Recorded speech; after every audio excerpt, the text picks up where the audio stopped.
హంసజందు కిరాతుడు హంసరూపుల గతినడుగా రామనామ ప్రశంస చేసి ఉపదేశింప ధన్యుడుగాడా. వాల్మీకి తరించింది రామనామంతోనే. కర్మభ్రష్టుడుగా ఉంటే అతనిని అనుగ్రహించడానికి సప్తర్షులు అతనికి రామమంత్రమును వ్యత్యస్తంగా చెప్పారు. మరామ రామ రామయ్యని జపించుకుంటుంటే అతని మీద పుట్టలు పెరిగినాయి. వల్మీకమంటే పుట్ట కాబట్టి ఆ పుట్ట నుండి ఆవిర్భవించినారు. ఎందరో తరించారు రామనామంతో. తెలిసి చేసినా తెలియక చేసినా రామనామం సమస్తమైన పాపములను పటాపంచలు చేస్తుంది. రాశబ్దోచ్చార మాత్రేణ ముఖాన్ నిర్యాంతి పాతకాహ. రాశబ్దమును ఉచ్చరించడం మాత్రం చేతనే సమస్తమైన పాపములు పటాపంచలవుతాయి. మకారమును ఉచ్చరించవలసిన పనే లేదు. రా అన్నప్పుడు తెరచుకున్న నోటిలోనికి పాపములు జొరబడకుండా ఉండాలి అంటే నోరు మూతపడాలి. నోరు మూతపడాలి అంటే ఆ మకారము కవాటము వలె ఉపయోగపడుతుంది. కాబట్టి మాను ఉచ్చరించవలసిందే కానీ ప్రత్యేకించి మా ఉచ్చరించవలసిన పని లేదు. రాశబ్దోచ్చార మాత్రేణ ముఖాన్ నిర్యాంతి పాతకాహ అని పెద్దలందరూ అనుభవంలో చెప్పినటువంటి మాట. ఎలాంటిది రామనామం? అక్కడ స్వామివారి కళ్యాణ ప్రారంభవానికి ముందు విశ్వక్సేన ఆరాధన జరుగుతుంది. అలాగే గణపతి పూజ చేస్తారు.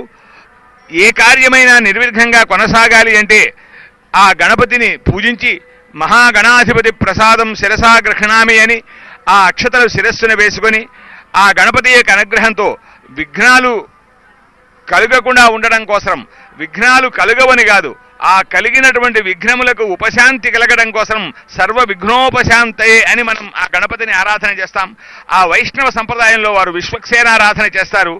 ఆ వేదిక మీద సీతారామ లక్ష్మణుల యొక్క ఆ ఉత్సవమూర్తులు వేంచేపు చేసి ఉన్నారు. మూలవరులు లోపల కళ్యాణం జరిపించుకొని ఆ ఉత్సవమూర్తులకు కళ్యాణం జరపడానికి కళ్యాణ వేదిక మీదకి వచ్చారు. అక్కడ అర్చక స్వాములు ఆ కళ్యాణ తంతును నిర్వహిస్తున్నారు. ఎలాంటిది రామనామము? శ్రీరామయ్యని పేరు కోరి మున్నెత్తగా వ్రాయనొల్లరు తెలుగువారలెదియు. శ్రీరామయ్యని పేరు పెట్టకుండా కనీసం మన వారు జాబు కూడా వ్రాయరు. చిన్నినా బిడ్డకు శ్రీరామ రక్షయంచు అనని తల్లి లేదు తెలుగునేల. పసిపిల్లలకు నీళ్లు పోసేటప్పుడు చివరి చెంబుగా శ్రీరామ రక్ష సీతమ్మ చలువ అని చెప్పి నీళ్లు పోస్తారు. రామాయణమునే శిరముపై నిడుకొని బాసగా వింతృ ప్రజలు నేడు. ఏదైనా ఒక విషయం మీద ప్రమాణము చేయవలసి వస్తే రామాయణమును నెత్తి మీద పెట్టుకుని ప్రమాణం చేసేవారు లోకంలో ఎందరో ఉన్నారు. శబ్దశాస్త్రమును చదువు శిష్యులకెల్ల ప్రారంభమున ఎందే రామశబ్దము పాఠము.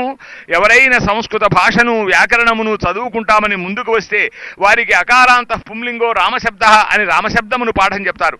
ఎన్ని యుగములైన గాని నిన్న మొన్న రాముడు ఇంట మెదలిన ఎట్లుండు ఎల్లరకును. కావ్య వస్తువులెల్ల తూకమ్ము వైవ చాలా మొగ్గగుమా రామచంద్రు కథలే. ఏ కావ్యమునకు లేనంతటి విస్తృతమైన ప్రచారము రామకథకున్నది.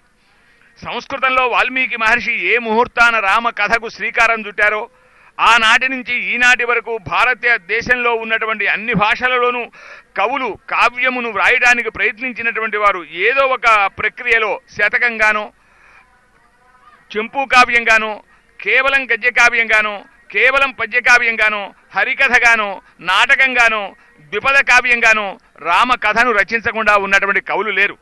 అది వాల్మీకి మహర్షికి బ్రహ్మ ఇచ్చినటువంటి వరం. యావస్తాస్యంతి గిరయ సరితస్య మహీతలే తావద్ రామాయణ కథ లోకేషు ప్రచరిష్యతి. ఎంతకాలమైతే ఈ భూమిలో నదులు కొండలు శాశ్వతంగా ఉంటాయో అంతకాలము రామకథ చిరంజీవంగా ఉంటుందని వాల్మీకి మహర్షికి బ్రహ్మ వరమిచ్చారు. ఆనాటి నుంచి ఈనాటి వరకు రామకథ వ్రాయని కవులు లేరు. అలాగే పట్టుమని 10 కొంపలు లేని పల్లెనైన రామ భజన మందిరముండు వరలుగాత. 10 కొంపలు లేని పల్లెటూళ్ళలో కూడా రామాలయం ఉండి తీరాలా, రామాలయం లేని గ్రామంలో ఉండకూడదు. అలాంటి రామచంద్రమూర్తి ధర్మస్వరూపుడు. ధర్మమే రాముడు, రాముడే ధర్మము. రామో విగ్రహవాన్ ధర్మ. అనేకమైన ధర్మములు రామాయణంలో. రాముడు శిష్యధర్మము, అలాగే భ్రాతృధర్మము, అలాగే మిత్రధర్మము, తల్లి తండ్రిని ఎలా గౌరవించాలా, పితృవాక్పాలన దక్షుడు. అన్ని అవతారముల కంటే విశిష్టమైన అవతారం రామావతారం. మదిలోన యోచన కళ్యాణ వైభోగమే